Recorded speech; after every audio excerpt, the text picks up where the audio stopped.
Hello everyone. Welcome to my channel. I'm really excited to bring you today's video. If you enjoy my content, don't forget to subscribe and turn on notifications. Let's get started. Michael Lewis had been in love with the sea since childhood.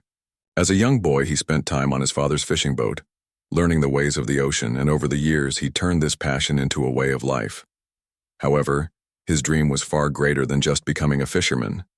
He wanted to explore the vast seas, to lose himself in the endless blue expanse. And finally, he had the opportunity to put the plan he had been working on for years into action. When he set sail into the warm waters of the Caribbean aboard his small but sturdy sailboat, Blue Horizon, he was filled with both excitement and peace. The sun shone brightly in the clear blue sky and the sea was calm, with only gentle waves. He turned off the engine, unfurled the sails, and let the wind carry him gently. He lay down on the deck, closed his eyes, and took a deep breath. At that moment, he was exactly where he wanted to be. The first few days of the journey were like a dream for Michael. During the day, he fished, swam, and sailed. At night, he gazed at the star-filled sky, always thinking the same thing. Why? Didn't I experience this freedom sooner? But there was something he didn't know. Nature wasn't always friendly. The ocean wasn't always calm, and he was about to learn this truth. On the morning of the 5th day, he noticed faint gray clouds in the sky. At first, he didn't pay much attention. Such weather changes were common in the open sea. But by noon, the wind shifted, and there was an unsettling restlessness in the breeze. Michael thought about checking the weather reports again, but he realized his radio wasn't working. The satellite connection was also weak. Hoping it was a temporary issue, he waited on the deck for a while. However, as the hours passed, the clouds grew darker. As an experienced sailor, he knew this wasn't a good sign, but he still hadn't panicked. Maybe it was just a small storm passing through. He tightened the sails, secured the rudder, and decided to wait inside for a few hours. But things changed much faster than he expected. The wind began to pick up. What had started as a gentle breeze soon grew strong enough to shake the sails. The waves were also rising. Although Michael stayed inside, he could feel the boat's movements becoming more intense, signaling that the situation was getting serious. He quickly went up to the deck. By now, the sky had turned completely gray. The horizon had disappeared and massive clouds covered the sky. Suddenly, the wind grew even stronger, and he began to struggle to control the sails. Should I take down all the sails? He wondered. But there were pros and cons to that. If the wind became too strong, the sails could tear, making it impossible to control the boat. But if he took them down, the boat would be at the mercy of the waves. Before he could decide, the first raindrops hit his face. At first, it was light. Then suddenly it intensified. Within minutes, a heavy downpour began. Michael knew he had to prepare. He rushed below deck, put on his life jacket, and tried to send an emergency signal, but the radio still wasn't working. The sound of the wind had turned into a howling scream. Some of the largest waves he had ever seen crashed against his boat, shaking it violently. Michael struggled to keep the rudder steady, but the wind and waves wouldn't allow it. And then it happened. A massive wave, as tall as a building, rose and surged toward his boat. Michael's eyes widened as he watched the immense force heading straight for him. With one last effort, he tried to hold on to something, but it was no use. The wave flung him into the water. The cold sea swallowed him in an instant. His breath was knocked out of him and he couldn't even tell which way was up.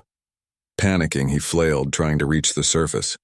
When he finally broke through, he gasped for air, but another wave immediately crashed over him, pulling him back under. Before he could even comprehend what had happened, Michael realized he was alone in the middle of the ocean. And so, his struggle for survival began. The storm was mercilessly battering Michael's sailboat. The howling wind deafened his ears, while towering waves crashed against the boat like walls. With each wave, the boat was lifted into the air and then slammed back, down into the water. The deck was completely soaked. Michael clung to the ropes around the helm to keep from slipping, but with every passing second he was losing control. The sky was dark, the sea furious, and the air icy cold. The wind had grown so strong that everything on the boat was being tossed around. The sails were torn and the masts creaked ominously. Michael struggled to keep the helm steady while searching for a way out. But nature had already made its decision. He wouldn't survive this storm. For a moment he sensed a change in the sound of the wind. It was as if something enormous was breathing very close by. He turned his head and saw a massive wall coming toward him, a giant wave. Time seemed to slow down. Michael's eyes widened and he instinctively gripped the ropes tightly. But against that colossal wall of water, his strength was nothing. The wave lifted the sailboat into the air. The boat tilted to one side, then completely capsized. Everything happened in a matter of seconds. Michael was flung into the air and then slammed into the sea. The cold water stabbed his lungs like a knife as he flailed in panic. The storm was still raging with full force and the massive waves tossed him around like a toy. He saw his boat upside down in the water. It swayed like a shadow in the dark sea. He tried to swim toward it, but another wave pulled him under. Panicking, he held his breath and struggled to surface. As he thrashed in the water, his fingers brushed against something fabric-like, a life jacket. He grabbed it with all his strength and wrapped it tightly around himself. As he pulled it on, his eyes burned and he was on the verge of losing his breath. With one last effort, he broke through the surface and gasped for air. His lungs were on fire, but at least he was still alive. The waves continued to toss Michael back and forth. He could see the wreckage of his sailboat, but reaching it was impossible. The boat was sinking. The ocean was swallowing the vessel he had been tied to for so long. This must be a dream, he thought, but it wasn't a dream. He was in the middle of a real-life nightmare. The storm lasted for hours. Michael had become a tiny speck among the waves. He used his hands and feet to stay afloat, sometimes riding through the massive waves. Other times, being submerged for a few seconds. He had no idea how much time had passed. He had lost all sense of time. But finally, the sound of the wind began to fade. The intensity of the waves subsided. The rain stopped. The clouds in the sky began to clear. The storm was over. But for him, the nightmare was just beginning. Michael looked around. He was in the middle of the ocean, miles away from any land. There was nothing but water, an endless, terrifying expanse of water. His boat had sunk. All he had was the life jacket and a small emergency raft drifting a few meters away. When he saw it, a small spark of hope ignited within him. If he could reach that raft, at least he wouldn't have to stay in the water. Summoning all his strength, he began to swim toward the raft. He was exhausted. His muscles were on the verge of giving out. But if he stopped, the ocean would swallow him. Finally, he reached the raft and struggled to climb inside. As soon as he got in, his whole body began to tremble.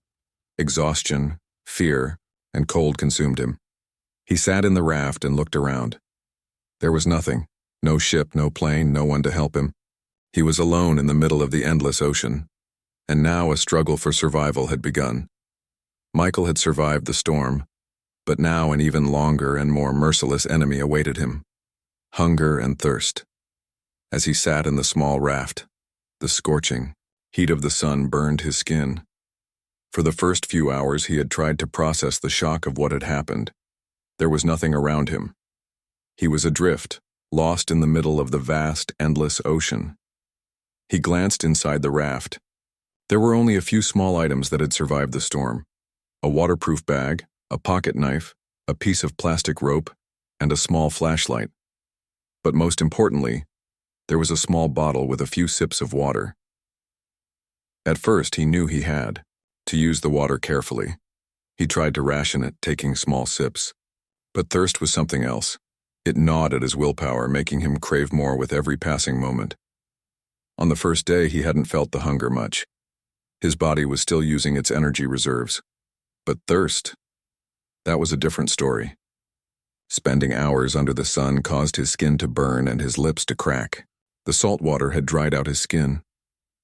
In the afternoon, a few clouds appeared in the sky. Michael saw this as a glimmer of hope. If it rained, he could collect drinking water. He waited. Hours passed, the clouds dispersed, and no rain came. Michael faced a bitter truth. Finding water in the middle of the ocean was harder than for someone in a desert. Because even though he was surrounded by water, it was undrinkable. Drinking salt water would only dehydrate him further, even kill him. By the second day, hunger began to set in. His stomach growled, and his body grew weaker. Hunger was a slow but sharp pain. But he knew that a person could die of thirst much faster than starvation. He closed his eyes and tried to come up with a plan to survive. First, he needed to set up a system to collect rainwater. He took off his t-shirt and laid it out in the corner of the raft. If it rained, the fabric would absorb the water, and he could wring it out to drink. Second, he needed to find food. Since he was in the middle of the ocean, his only source of food would be fish. But he had no fishing rod or net. When he woke up on the third morning, he felt dizzy. 2 days under the sun had dried out his body. His lips were cracked and his tongue was parched. He was so thirsty that he almost considered taking a sip of seawater. But he knew it would only make things worse. Just then, he felt a cool breeze carried by the wind. He looked up and noticed clouds gathering again. The sky was turning gray. "Please let it rain," he murmured, and his prayers were answered. First, a few drops fell. Then suddenly, a heavy rain began. Michael quickly spread out his t-shirt to collect the rainwater. He cupped his hands and drank the water. The first sip was the most delicious thing he had ever tasted. His eyes welled up with tears. When the shirt was thoroughly soaked, he wrung it out, letting the water drip into the raft. He tried to collect the water in the raft, turning it into a small pool. He couldn't gather more than a few sips, but even that gave him a chance to survive another day. He could no longer endure the hunger. His eyes fell on the fish. Small, silvery fish darted around beneath the raft. He thought about how to catch them. Then an idea came to him. He shaped the plastic rope into a hook using his knife and tied it to the raft. He waited patiently for hours. Finally, he managed to catch a small fish. He didn't eat it raw right away. First, he cleaned it with his hands, peeled off the skin, and ate it in small bites. It tasted terrible, but to Michael it was a feast. A few hours later, his hunger had subsided slightly, but his energy was still low. By the 5th day, Michael could feel his body weakening. His muscles had gone slack and moving had become difficult. But he knew one thing. If he gave up, he wouldn't make it out of here. Now he had only one goal: to hold on until he saw a ship or a plane. Days spent alone in the ocean, hungry and thirsty. It was a true test for Michael. But this test was only just beginning.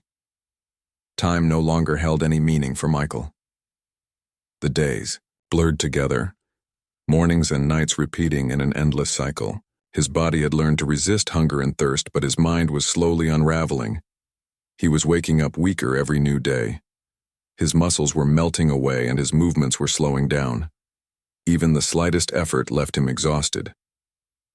Sitting under the sun for hours seemed to drain the last of his energy. When he couldn't drink water, his headaches intensified, and dizziness never went away.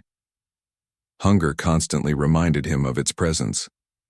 Sometimes his stomach growled so loudly that he could feel his internal organs eating each other. But finding food in the midst of this endless blue was nearly impossible. Michael's mind kept asking him the same question over and over. Will I make it out of here alive? His situation was getting worse by the day. When hunger became unbearable, he realized there was no other option but to try fishing. He had managed to catch a small fish before, but he needed to make it a sustainable source of food. Using the plastic rope and small knife in his possession, he crafted a primitive fishing pole. After creating something resembling a hook, he tied it to the boat and waited patiently. He knew fish were swimming beneath the ocean, but there was no guarantee. Hours passed. His hands were trembling from hunger, and his head was spinning. But finally he felt a movement on his fishing line. He had caught a small fish. He gripped it tightly with his hands. The fish's smooth, slippery skin slipped between his fingers. He paused for a moment, He had never eaten raw fish before, but he didn't want to die from hunger. Taking a deep breath, he sank his teeth into the fish's flesh. It was salty, raw and cold. His stomach resisted the idea at first, but Michael forced himself. If he wanted to survive, he had to do this. Over time, he started getting used to eating raw fish. At first, his stomach would churn, but now every bite gave him hope for survival. As he learned to fish, he began to control his hunger. But thirst was still his greatest enemy. During the days, he had to fight hunger and thirst. But the nights were another trial. When the sun set, the world around him plunged into complete darkness. Even though stars were shining in the sky, they only deepened the feeling of loneliness. The ocean felt like an endless void. There was no horizon, only dark water and a small boat drifting within it. Being this alone was starting to weigh heavily on him. Not hearing a human voice, not seeing a face, not being able to touch anything. Michael felt his mind starting to play tricks on him. Sometimes he thought he saw something among the waves. It seemed like a light was blinking in the distance, but there was nothing there. At times, the whispering of the wind felt like it was speaking to him.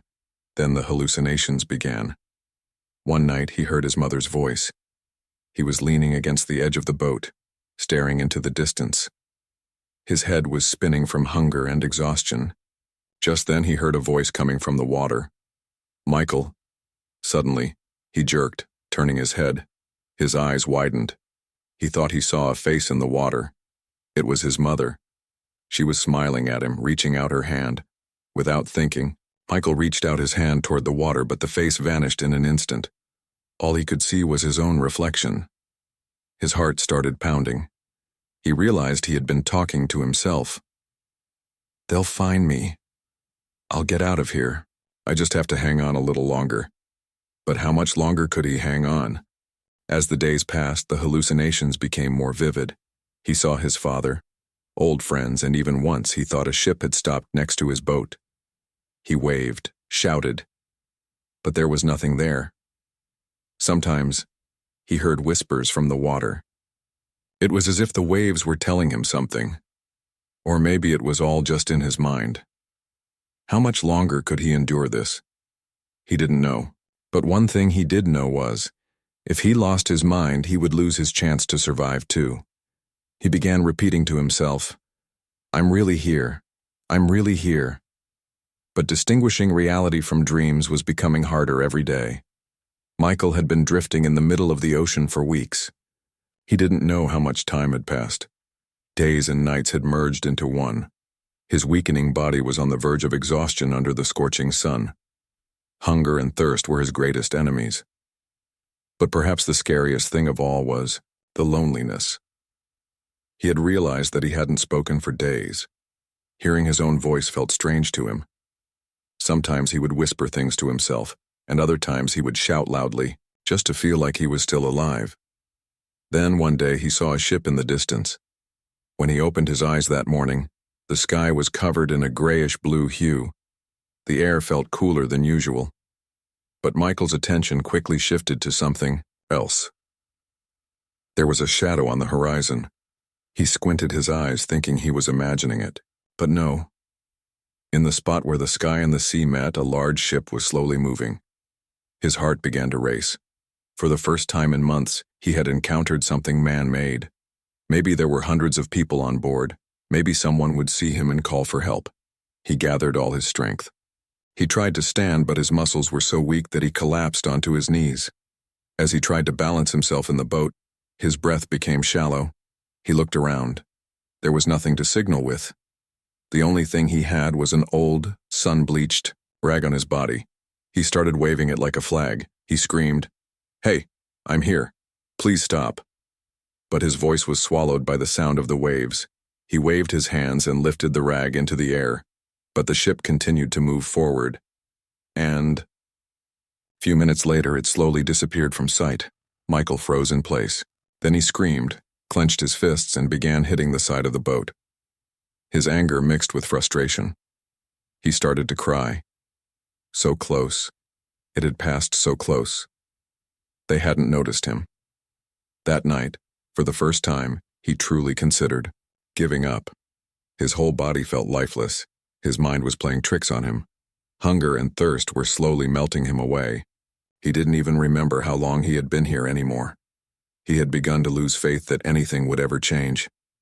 Was it better to just disappear in the waves? Or maybe just close his eyes, fall asleep, and never wake up? As these thoughts gnawed at his brain, a voice rose from within him. Endure one more day. Maybe it was his survival instinct. Maybe his mind was searching for a way to keep him from losing himself completely. He took a deep breath. He leaned against the side of the boat and looked up at the night sky. The stars were shining as usual. This sky, which seemed like an endless void, felt like it was trying to convey a message. If he had survived this long, there must have been a reason. If he was meant to die here, he would have died already. No, he had to keep fighting. The next morning, he woke up more determined than ever. He had to find a way to survive in this ocean. His eyes fixed on the bottom of the boat. Seaweed and small fish. The boat had been in the sea for so long that algae had begun to gather on its underside, and the algae were attracting small fish. This was an opportunity. If he could catch these fish, he might find more food sources. Michael tried to make a simple trap using the rope and small knife he had. He made several attempts to attract fish with the materials he had. Over time, he developed a method to catch small fish. Now, he was able to catch fish more frequently. While it didn't completely satisfy his hunger, it gave him a bit more energy. He continued collecting rainwater.